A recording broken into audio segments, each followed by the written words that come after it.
नमो अरिहन्ताणं नमो सिद्धाणं नमो आयर्याणं नमो उवध्यायाणं नमो लोये सब्बसाहूणम्। बोलो अहिंसा परमो धर्म की, कुंडलपुर के बड़े बाबा की, गुरु नाम गुरु आचार्य ज्ञान सागर जी महाराज की, मूक माटी रचयिता आचार्य परमेश्वरी गुरुदेव की, पूजन व्यापक मुनि श्री समय सागर जी, योग सागर जी, नियम सागर जी, सुरा सागर जी व समता सागर जी महाराज की, मुनि श्री चंद्र सागर जी व निरामय सागर जी महाराज की, अष्टानिका महापर्व की।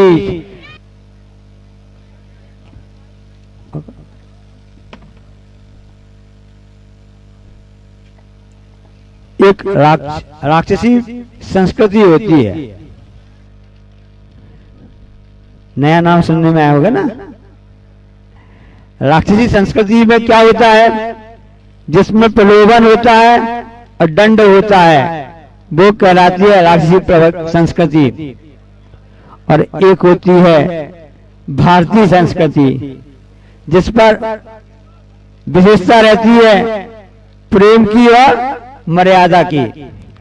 जहां प्रेम रहेगा, जहां मर्यादा रहेगी, वो कहलाती भारतीय संस्कृति। और जहां प्रलोभन होगा, जहां दंड होगा, वो कहलाती राक्षसी संस्कृति। अब कौन सी हमको पसंद करना है, ये हमको सोचना चाहिए। वसुधैव कुटुंबकम, पूरी पृथ्वी ही हमारे कुटुंब परिवार के सदस्य जैसे है। ऐसी जहां भावना रहती है, वो कहलाती है भारतीय संस्कृति। सामायिक पाठ में पढ़ते ना, प्रेम भाव सब जीवों में, गुणी जनों में हर्ष प्रभु। यहाँ प्यार शब्द क्यों नहीं दिया, विचार करना। प्यार शब्द क्या पूरा करेगा, वो पहला अक्षर का आधा है।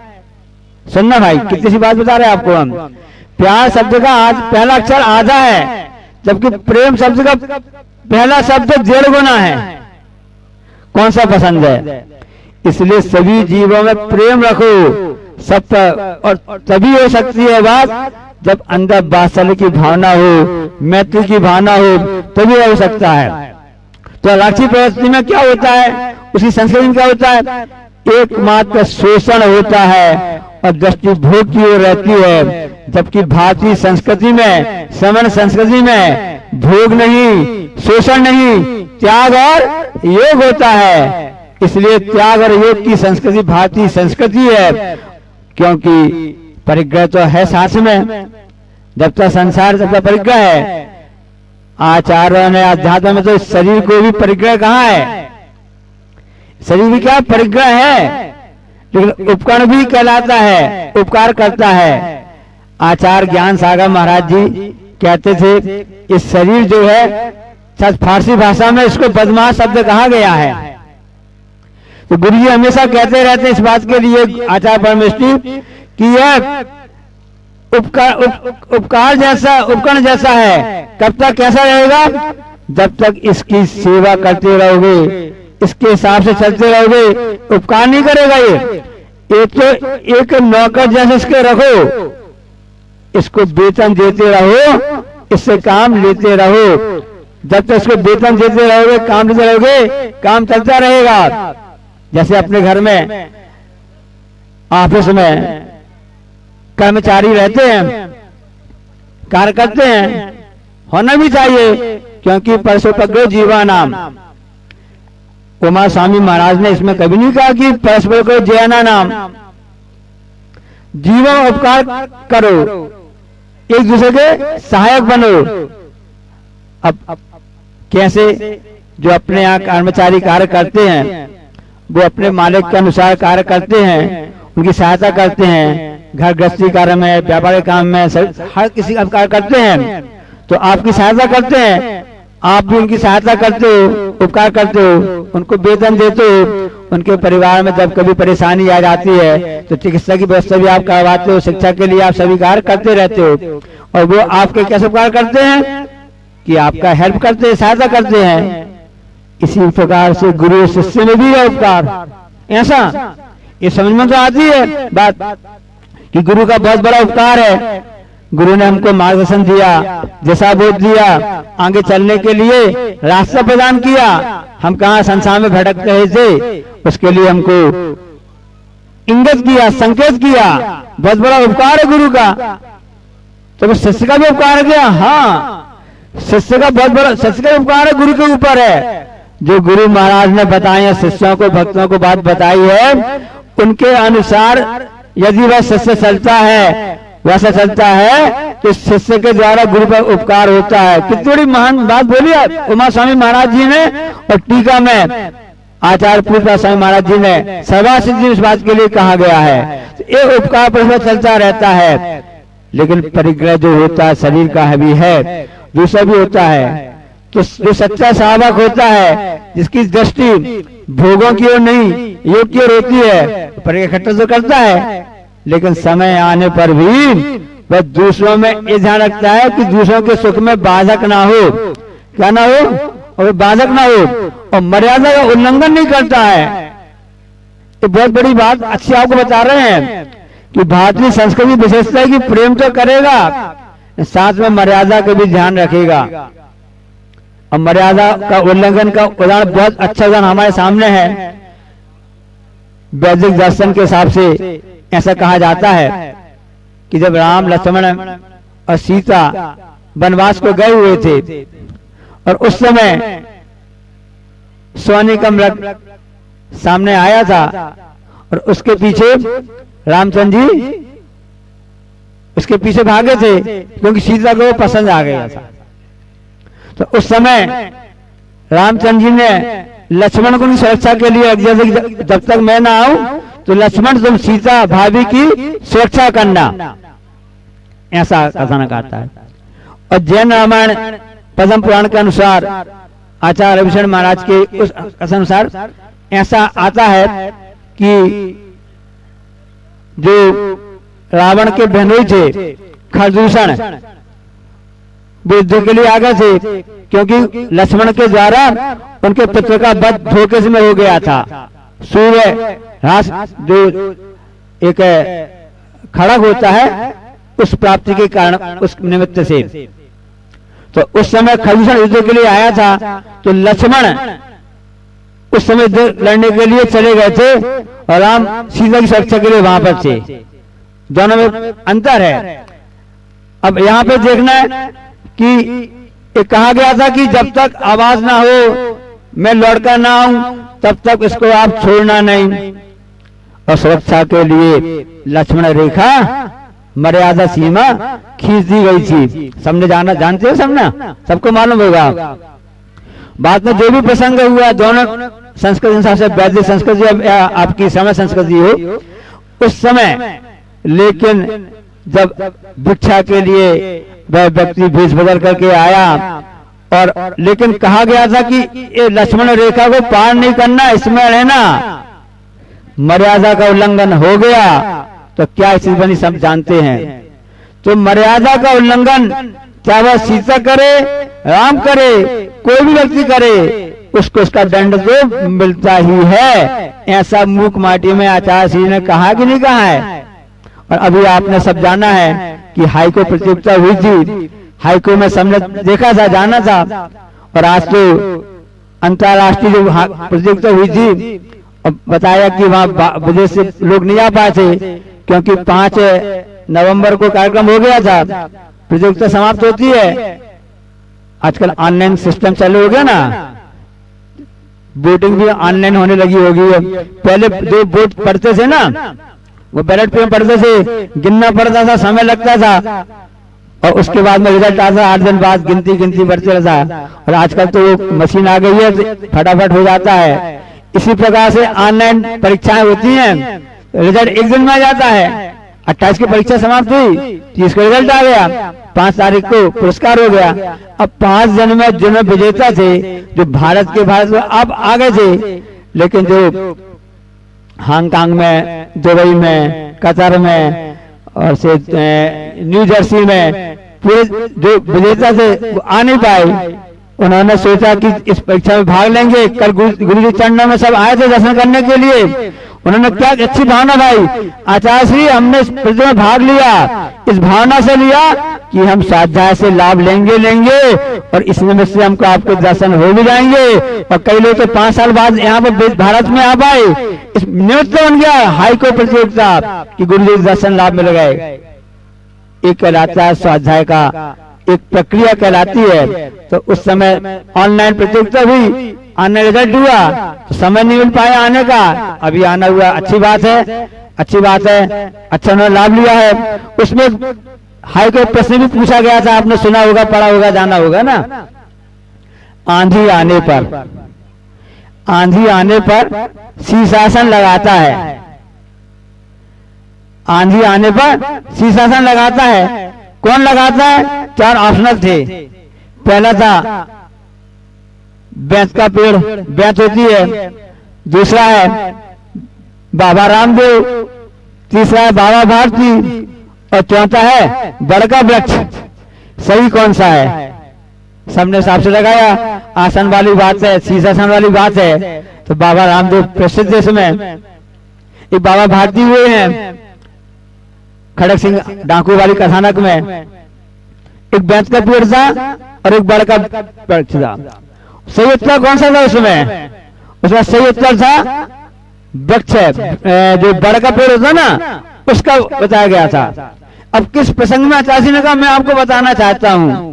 ये तो बाहरी प्रक्रिया हो गई कि जब भी हवा चलती, आंधी चलती है तो जो बेंत होती है, बेंत पीछे में डंडी लगे थे ना, वो झुक जाती है, मुड़ जाती है। लेकिन और जब भी वह आंधी समाप्त हो जाती है तो जो बेंत होती है वापस जंगुता हो जाती है। समझना, छोटा पेड़ जो होता है ना चकौड़ा वगैरह का, तो जब भी आंधी चली तो बिल्कुल झुक जाएगा और जब आंधी समाप्त हो फिर खड़ा हो जाएगा। तो जो बड़का वृक्ष होता है, पुराना वृक्ष होता है, जो अकड़ के खड़ा रहता है, जब आंधी चलती है, तूफान चलती है तो वह भी उसको उड़ा करके ले जाती है। वृक्ष का जो मूल होता है, जड़ होती है, पैर करा गए, और जो सिर होता है वह ऊपर की स्तन करा गया। अब जब आंधी चलेगी, तेज आंधी चलेगी, उस समय क्या होगा? वह वृक्ष उखड़ जाएगा और उसका जड़ ऊपर हो जाएगी और उसका जो ऊपरी शराबर नीचे हो जाएगा। कितनी अच्छी सोच है आचार्य की हाईको में कि वह शीर्षासन लगाने लगा। उल्टा हो गया ना। शीर्षासन में क्या होता है? सामान्य से अपने पैर नीचे रहते हैं, सिर ऊपर रहता है। शीर्षासन जब लगाते हैं तो उसमें पैर ऊपर हो जाते हैं। एक व्यक्ति को स्वास्थ्य ठीक नहीं था, उन्होंने कहा कि आसन लगाओ। कौन सा आसन लगाए? शीर्षासन लगाओ। अच्छा ठीक है। तो उनकी पत्नी बड़ी पसंद हो गई। क्या आप क्या पसंद हो रही हो? क्या लाभ आपको है? शीर्षासन जो हमारे पति जो लगाते हैं ना, उसका फायदा हमको बहुत मिलता है। कैसे फायदा मिलता है? तो वो शीर्षासन लगाते हैं, उनके पैर में, उनके पैर में सामान रहता है ना बेजेब में, प्राप्त हो जाता है। ये फायदा मिल शीर्षासन का। अब वहां पर वृक्ष ने आंधी में शीर्षासन लगाया। क्यों लगाया? क्योंकि वह अकड़ के खड़ा रहा और जो बेंत का वृक्ष था वह झुक गया। आचार्य इस कथानक के माध्यम से, इस हाईकोर्ट के माध्यम से क्या बताना चाहते हैं सुनो तो। जब भी ऐसी प्रतिकूल परिस्थिति आ जावे, जब भी इस ढंग से कसाय का उदय आ जावे, क्रोध मान माया लोभ का, तो आचार्य श्री कहते थोड़ा झुक जाना भैया, कुछ नहीं बिगड़ेगा, आपका बिगड़ा हुआ भी समझ जाएगा। और आप अकड़ के खड़े रहेंगे तो क्या होगा? मान कसाय का पोषण होगा। उस मान कसाय से आपका ही नुकसान होगा, आपका ही अहित होगा, आपकी आत्मा का ही अहित होगा। ऐसा इस प्रकार से हाईकोर्ट के माध्यम से आचार्य महाराज जी ने हम सबके लिए सिद्धांतिक बातें, नैतिक शिक्षा सबको बताई है। और उसी कड़ी में अभी जब विमोचन हुआ, जिस प्रतियोगिता का नाम है वतन की कमान, 15 अगस्त में वतन की उड़ान आई थी, 26 जनवरी वतन की कमान आई। क्यों आई है? इस पर आप विचार कर लेना। क्योंकि वतन की कमान का जो आधार होता है वह होता है संविधान। गणतंत्र दिवस आने वाला ना, जिस दिन इस भारत देश का संविधान लागू हुआ था। तो वतन की कमान किसके हाथ को आधार क्या होता है? उसका आधार होता है संविधान, और संविधान का आधार होता है शिक्षा और संस्कार। ऐसी शिक्षा और संस्कार का संबंध होता है जो पुस्तक आज के लगभग 40 साल पहले एक लज्जा राम तोमर है, वो देखा ना, ये लज्जा राम तोमर है जो कि आगरा के हैं। उन्होंने आज के 40 साल पुस्तक लिखी थी, और आज के 15 साल पहले पुस्तक गुरु जी के हाथों में आई, पढ़ने में आई। सरस्वती मंदिर के जो प्राध्यापक थे उन्होंने लाके दी, तब आचार्य ने इसको पढ़ा, कहा वास्तव में प्राचीन भारतीय संस्कृत शिक्षा से एक कहलाती है, इसको हम भूल चुके हैं, इसलिए शीर्षासन लगाने लगे हैं। घमंड में आकर के अपनी संस्कृति भूल गए हैं। हमारी संस्कृति प्राचीन भारतीय संस्कृति है, समण संस्कृति है, जिसमें कि प्रेम और साथ साथ में मर्यादा रहती थी। इसलिए पुनः प्रेम मर्यादा को हम जान सकें, इसके लिए पुस्तक आई है भारतीय शिक्षा के मूल तत्व।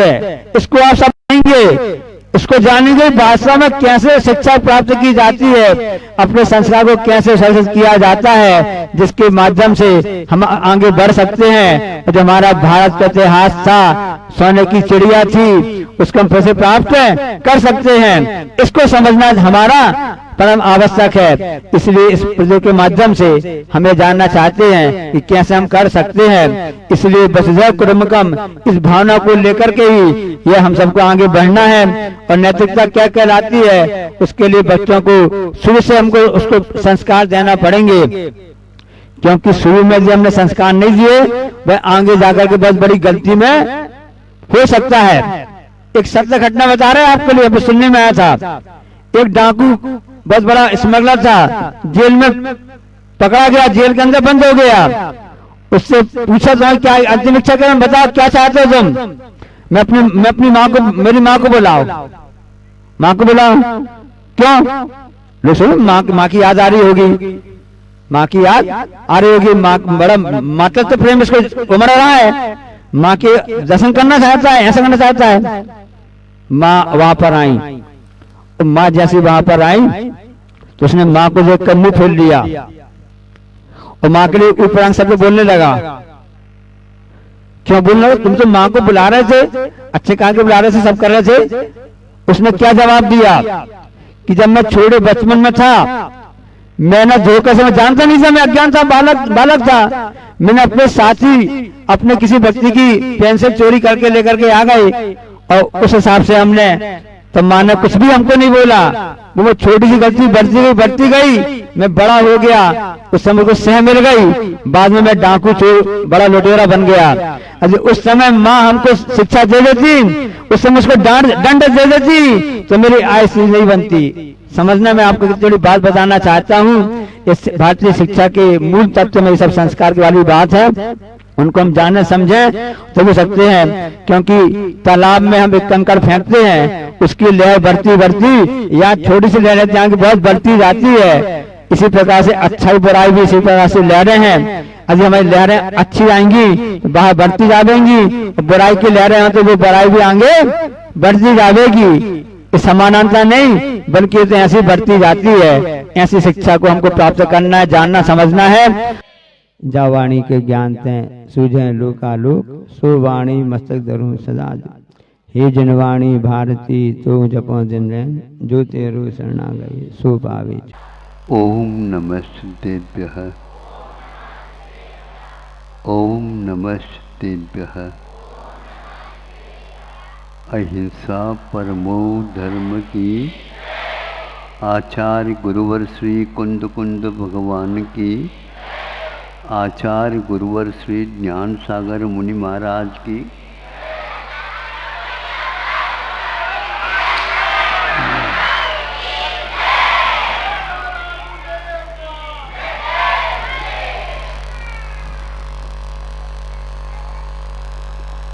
प्राय प्रथमान योग में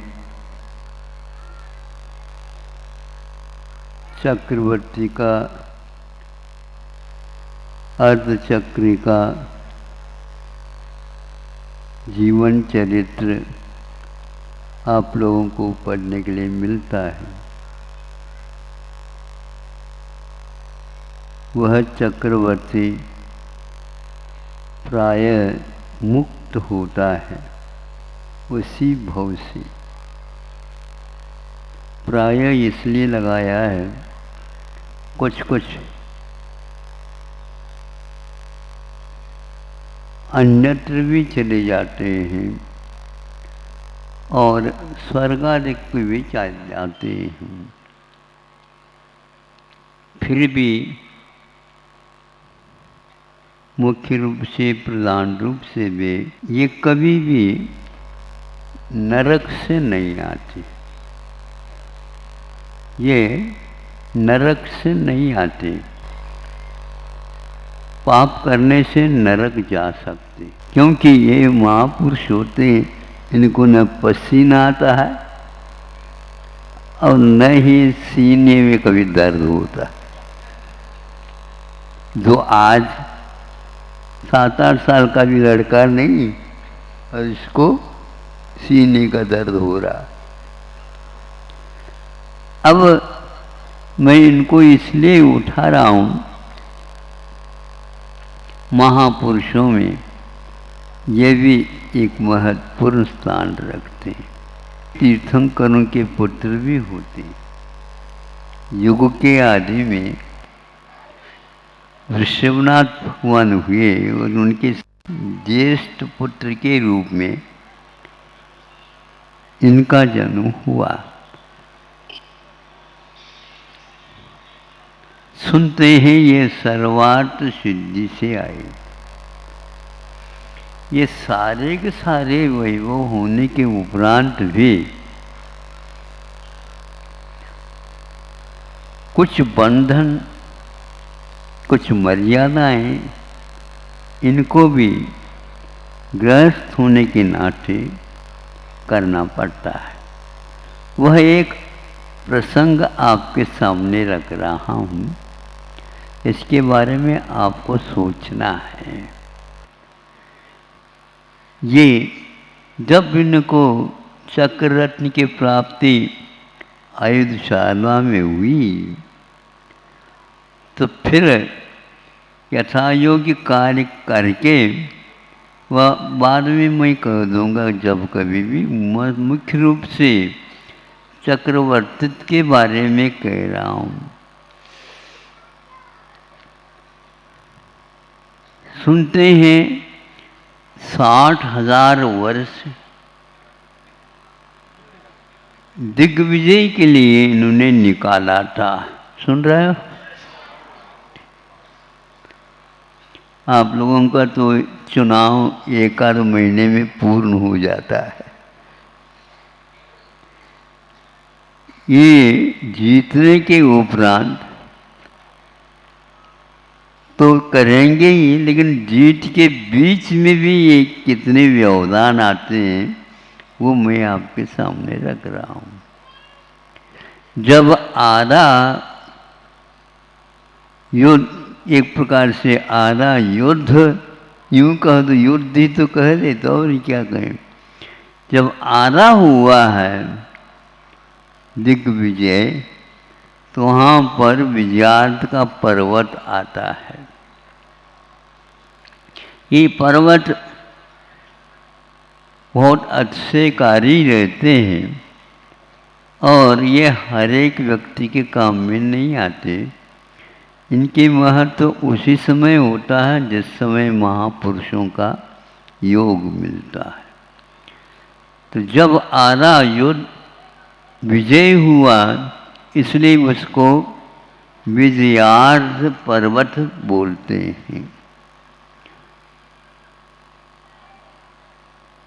किंतु उस पर्वत को लांग करके उस और जो देश राष्ट्र है, जिन्हें खंड हैं, जिन्हें जीतना इनको शेष है, 6 खंड के अधिपति तो 3 खंड के तो हो गए, कोई बाधा नहीं हुई, लेकिन इस पर्वत के कारण बाधा आ गए। वो यदि चाहें तो उस पर्वत को लांघ करके उस ओर जा सकते हैं। अकेले जाना हो तो जाओ, लेकिन साथ जो सेना है उस सेना को यदि ले जाना चाहते हो तो यहाँ पर आप रुकिए, और ऐसे नहीं रुकिए सामान्य रूप से, यहाँ पर विधान करिए। है, सुनो तो पहले अभी, तो विधान तो करिए, ये संविधान में लिखा हुआ है। आपको भी यहाँ पर विजय यात्रा के लिए निकले हो तो विजय के लिए और सर्वांगीण सेना की सुरक्षा शांति के लिए शांतिनाथ भगवान का, शांतिनाथ भगवान तो अभी हुए ही नहीं, शांतिनाथ भगवान नहीं हुए, 16 तीर्थंकर होंगे, तो चक्रवर्ती तो प्रथम तीर्थंकर के कार्य में हुए। अब शांतिनाथ भगवान का क्या, नई शांति विधान करके ही आगे बढ़ सकेगी।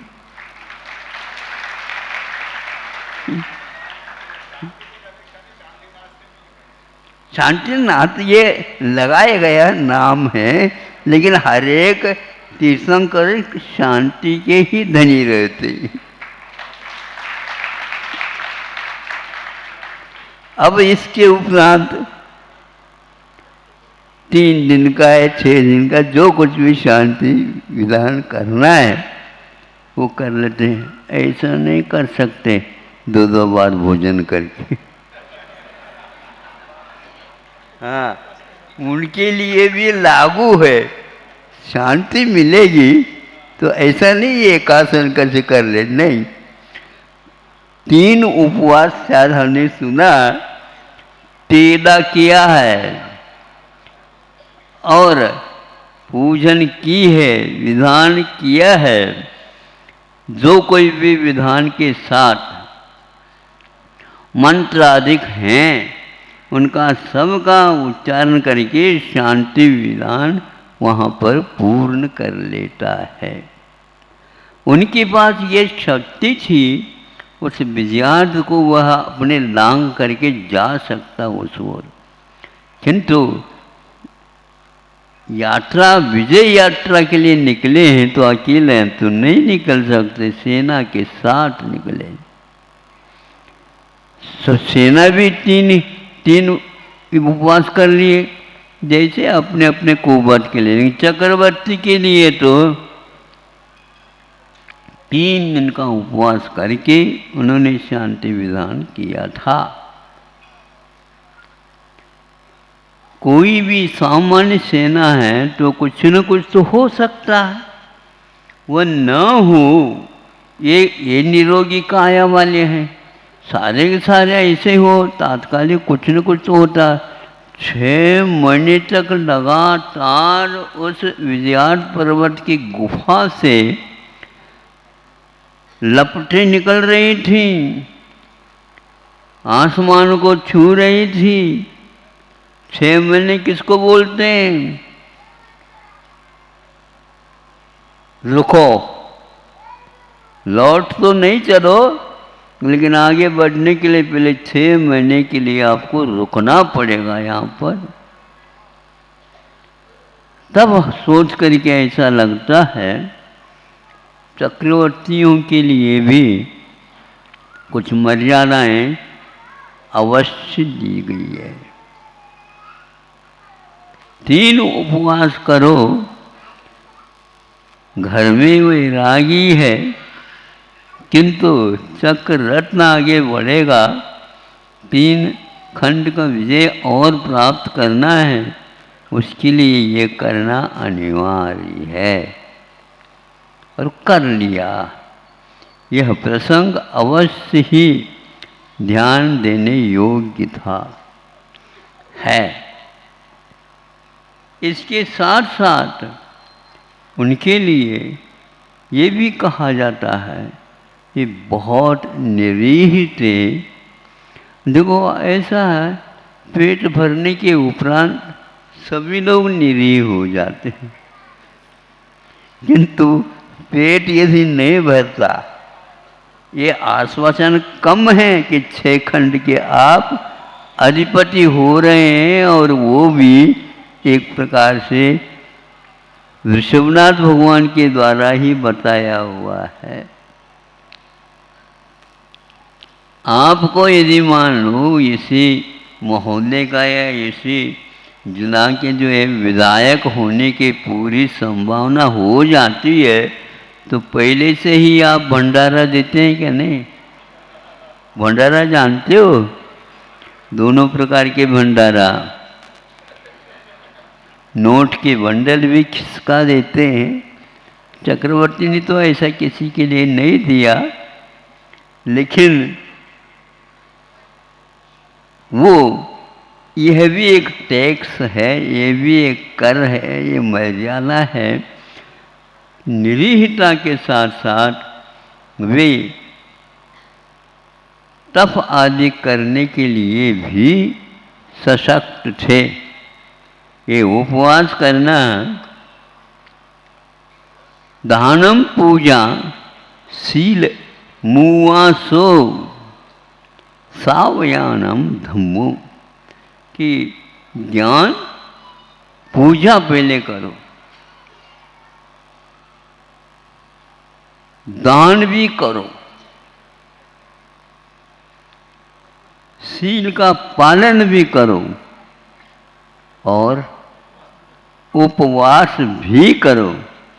उपवास का अर्थ अतिक्रमण नहीं करो,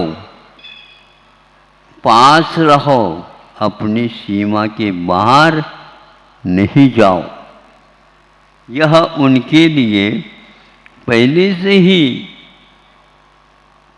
बताया गया है। वे इसका पालन अवश्य ही करते थे, क्योंकि यह श्रावकों का धर्म होता है। शील का अर्थ यह होता है, एक प्रकार से ये लिया जाता ब्रह्मचर्य से रहना नहीं, शील का अर्थ स्वभाव होता है। शील 7 प्रकार के, जो कि 5 प्रकार के अनुव्रत होते हैं, 3 प्रकार के गुणव्रत होते हैं, 4 प्रकार के शिक्षाव्रत होते हैं। ये 4 और 3 7 प्रकार के ये सप्तशील ये श्रावकों के हुआ करते हैं, और इसका उल्लंघन वे भी नहीं करते थे। वह आप जैसे संकल्प तो नहीं लेते, किंतु इसका उल्लंघन वे नहीं कर सकते, नहीं करते थे। ये कैसे आप कह रहे हो? इसलिए कह रहा हूँ, उनके लिए 6 खंड में 32,000 इस प्रकार 96,000 पत्नियां बताई। और एक प्रकार से बहुत सावधानी के साथ सुनिए, वे म्लेच्छ खंड से भी जब उनको जीत करके लाते हैं, उस समय उनके लिए वहाँ के म्लेच्छ राजा जो नतमस्तक होकर के 32,000 कन्याओं का दान किया है। रावण थे, इसलिए आज तक वह एक प्रकार से अपवाद का पात्र बना हुआ है। चक्रवर्ती ने 96,000 राजा के बाद कुछ मांग करके और कुछ कन्याओं को मांग नहीं की थी, नहीं समझे? 96,000 ही रखा, ये उनकी सीमा थी, पहले से ही सीमा थी। चाहे मांगने से थोड़ी सी इशारा हो जाता, अनेक और कन्याओं को दे सकते हैं। नहीं, 96,000 के बाद एक भी कन्या, एक भी स्त्री को हम स्वीकार नहीं करेंगे। यह एक मर्यादा उनके पास भी थी। एक मर्यादा यह थी, इसलिए उनको अनुवृत्ति नहीं थे, ऐसा हम नहीं कह सकते। 6 खंड के बाद भी वह और किसी के ऊपर आक्रमण करके उनके खंडों को एक और 6 खंड में मिला ले। अनेक राष्ट्र आज अड़ोस पड़ोस के राष्ट्रों की ओर देख करके अपने राष्ट्र में समाहित करना चाहते हैं। उसके नाम लेने की कोई आवश्यकता नहीं है, आप लोग जानते हैं। आप ही लोग तो आकर के हमें बता देते। लेकिन चक्रवर्ती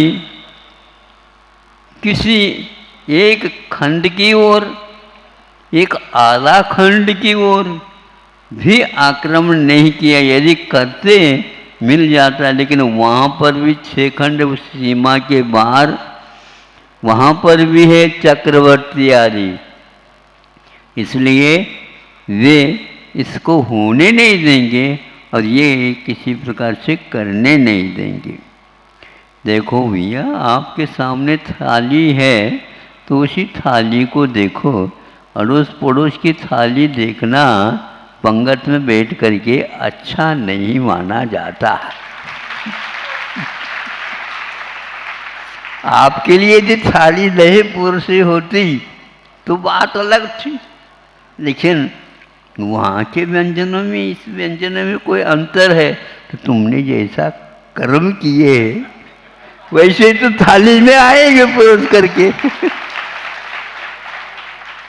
इस प्रकार अपनी जिह्वा इंद्रिय के ऊपर भी वे अंकुश, या यूं कह लेना उसको भी अपने अंडर में रखते थे, क्योंकि आगे जाकर के बिना मांगे ही हाथ में वो भी थाली नहीं मिलेगी, भोजन तो करना पड़ेगा। उन्होंने तो किया ही नहीं, ये बात अलग है। अन्य चक्रवर्ती इनसे और भी थे, उन्होंने उपवास किए हैं और रस परित्याग भी किया है, कुछ मांगा नहीं। अपने ही सब राज्य थे, मांगना चाहिए, बिना मांगे भी मिलता था, लेकिन बिना मांगे ही वे जब तक केवल ज्ञान नहीं हुआ तब तक मुनि पद की मर्यादा को ध्यान में रख करके ही चले हैं। इस प्रकार यह कहना चाह रहा हूँ, इनके बारे में विशेष इस चारित्र के बारे में कुछ कहा नहीं गया है, लेकिन शील यह एक प्रकार से उनके श्रृंगार के रूप में था, इसमें कोई संदेह नहीं है। इसलिए वे अविरत सम्यक दृष्टि होते हुए भी शील के धनी थे, इसमें कोई मतलब, क्योंकि सब तो व्यसन इनके लिए नहीं। ये अवश्य है उन्होंने कुछ मर्यादाओं को भी तोड़ा है, तोड़ना नहीं चाहिए था, लेकिन मोह महामद पियो अनाद, भूल आपको भरमतवाद। ये दौलत राम ने पहले ही दोहा में कह दिया है। ये होने के उपरांत भी कभी कभी वह कुछ चीज़ नहीं उपलब्ध होती है, तो उसकी उपलब्धि के लिए संघर्ष चक्रवर्ती आदि ने भी किए हैं। इसके बिना वह पद मिलता ही नहीं, अथवा वह अधूरा ही रहता है। इस प्रकार मर्यादाओं के बारे में हम देखते हैं तो यह महापुरुष 63 सदा का पुरुष चक्रवर्ती आदि तीर्थंकरों सहित इनसे भी मर्यादा तीर्थंकरों की ओर है। वे एक प्रकार से मर्यादा गृहस्थ आश्रम में तो रखे हैं, लेकिन उसमें भी वो एक ऐसी मर्यादा भी रखे हैं, 4-5 बाल यति जिनको घोषित करते हैं। वे बाल यति का अर्थ यह है, वे यत्नशील रखते थे, लेकिन बाल होकर के ही रखते थे, यत्नशील, शादीशुदा नहीं थे। 5 बाल ये थे, उनमें से एक की उसको क्या बोलते हैं आप लोग, शादी से पहले नक्की करते हैं ना, पक्का करते, सगाई। सगाई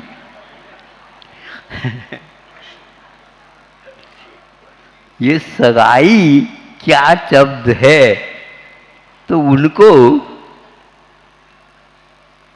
अधूरा ही मानना पड़ेगा। 5 बाल यदि जब सगाई पक्की हो गई, मर्यादा तो नहीं तोड़ना चाहिए था।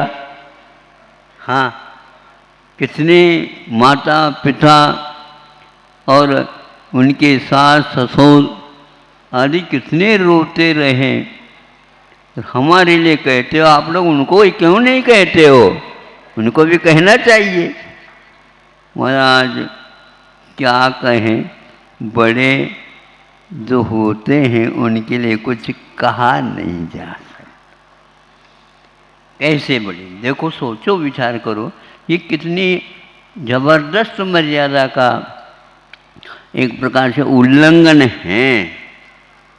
सगाई हो गई, हाथ में रच गए, क्या रच गए? मेहंदी। मेहंदी, हल्दी है, कुमकुम है, तिलक है, सब कुछ हो गया, और बारात भी निकल गए। बारात वाले पहले से खड़े थे, भैया युग के आदि में बारात में जाना है। कई लोग बारात में इसलिए जाते हैं कि भाई चक्रवर्ती के यहाँ शादी हो रही है, तो मेवा मिष्ठान, हाँ, अपने घर का जो बनता वो अलग है, वहाँ का जो बनेगा इसके लिए तैयार हो गए। ये होने के उपरांत भी रास्ता बदल दिया, कोई भी रोक नहीं सकता, आग्रह नहीं किया जा सकता। रो करके ही एकमात्र समय निकालना होता है। इसको बार बार इस घटना को मैं सोचता हूँ इसके विषय में कि क्या हो गया होगा। उनको अवधि ज्ञान था, नहीं लगाया, ये पक्का है, क्योंकि ये भी एक मर्यादा है। वह अवधि ज्ञान उनके साथ साथ आया था, ऊपर से ही सर्वार्थ सिद्धि से जो कोई भी आता है उसके लिए अवधि ज्ञान निश्चित साथ चलता है, इसमें और कोई तब्दीली नहीं होती। उसको कर लेना चाहिए था। अपनी शादी हो रही है, कैसी शादी होगी, क्या है, इसके बारे में कोई भी उत्साह नहीं, कोई भी उतावली नहीं। आप लोग तो उतावली कर जाते हो, लेकिन बड़े जो होते हैं वे उतावली नहीं कर सकते। इन सब बातों को मैं इसलिए आपके सामने रख रहा हूँ। शांतिनाथ भगवान के अथवा शांति के लिए शांति उनके पास क्या कम थी? कम नहीं थी, लेकिन कोई भी घटना घट न जाए इसलिए इसके साथ यह अर्घ चढ़ाना अनिवार्य है।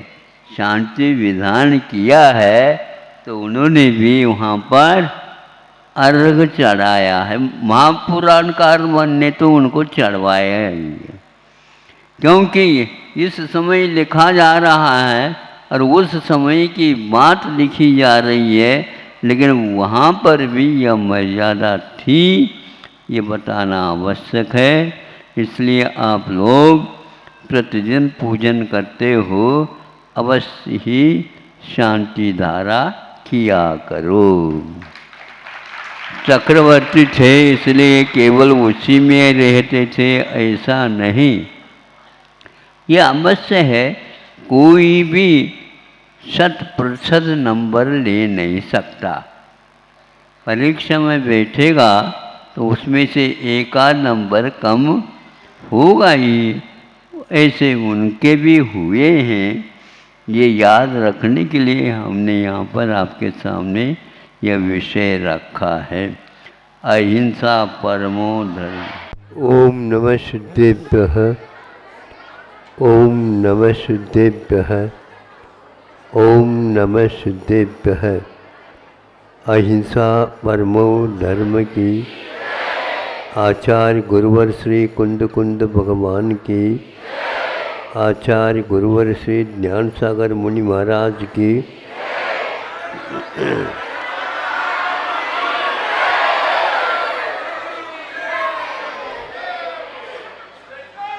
प्रातः काल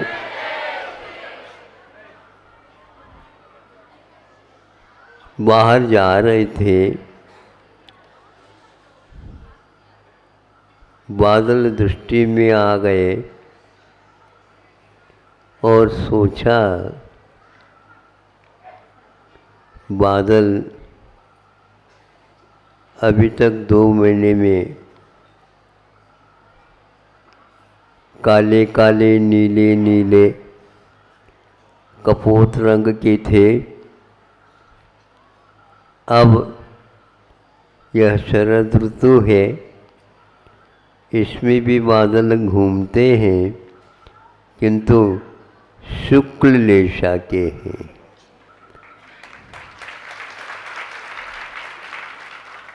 हमने सोचा बहुत उपयुक्त है ये।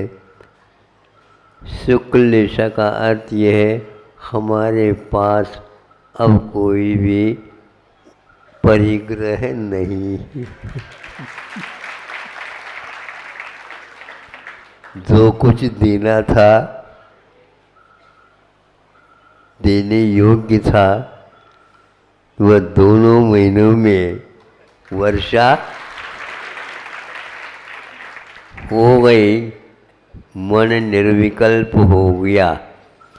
उसी प्रकार यह जनता को देख कर के भी ऐसा लगता है 16 कारण भावना रत्नत्रय और 10 लक्षण धर्म और भी एक साथ कराना चाहे तो कर सकते।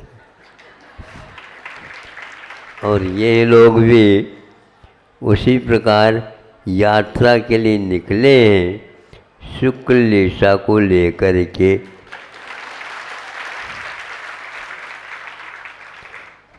वो जो कोई भी और बचा हो उसको भी सही ठिकाने पर लगाने का विचार बनाओ।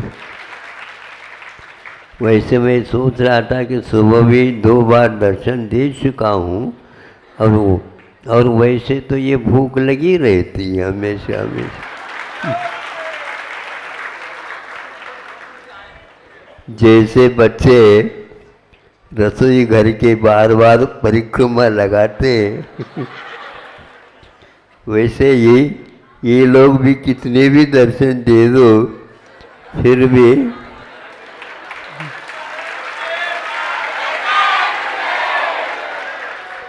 बहुत अच्छी भावना है, अच्छे भाव हैं और अच्छे ही आगे के भविष्य में हमारे संकल्प हो, बाकी किसका कैसा क्या होना है ये हमारे हाथों में नहीं है। कर्मों के ऊपर आप विश्वास लाओ। भारत में यदि धैर्य मिलता है, साहस आता है, प्रसन्नता बनी रहती है, तब जब हम कर्मों के ऊपर पूर्ण विश्वास करते हैं। कर्मों के उदय में जो होगा वही हमारा है, बाकी मांगने से मिलता नहीं, छीना झपटी करने से मिलता नहीं। पुनः किंतु आर्त ध्यान रौद्र ध्यान और होते हैं। इसलिए आर्त रौद्र परित्यागस्तद्य सामायिकम मतम समता सर्वभूतेषु संयमेषु भावना। संतों ने कहा है संयम में हमेशा हमेशा भावना रखो। आर्त ध्यान रौद्र ध्यान आदि को त्याग करो। समता सब जीवों के प्रति बनाए रखो। तो यह सब भाव सामायिक के पर्यायवाची है। सुन रहे हो? हाँ, आप अपनी दुकान में बैठ करके भी समता रख सकते हैं। हाँ, किंतु आप ग्राहकों के चक्कर में रह जाते हो। ग्राहक भी तभी आते हैं जब आपके पास पुण्य का उदय होता है। उसी प्रकार हमें भी कोई बुलाना नहीं पड़ता है, ग्राहक अपने आप ही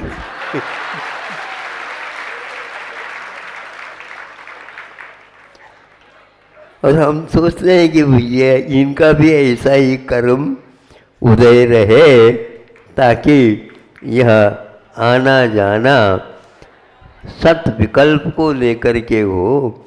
बाकी जो है एक दिन सबको यहाँ से रवाना होना है। जब होना ही ये पक्का है, इसलिए हमेशा हमेशा भगवान की नाम लेते रहो। और इसमें रोना धोना तो होना ही नहीं चाहिए।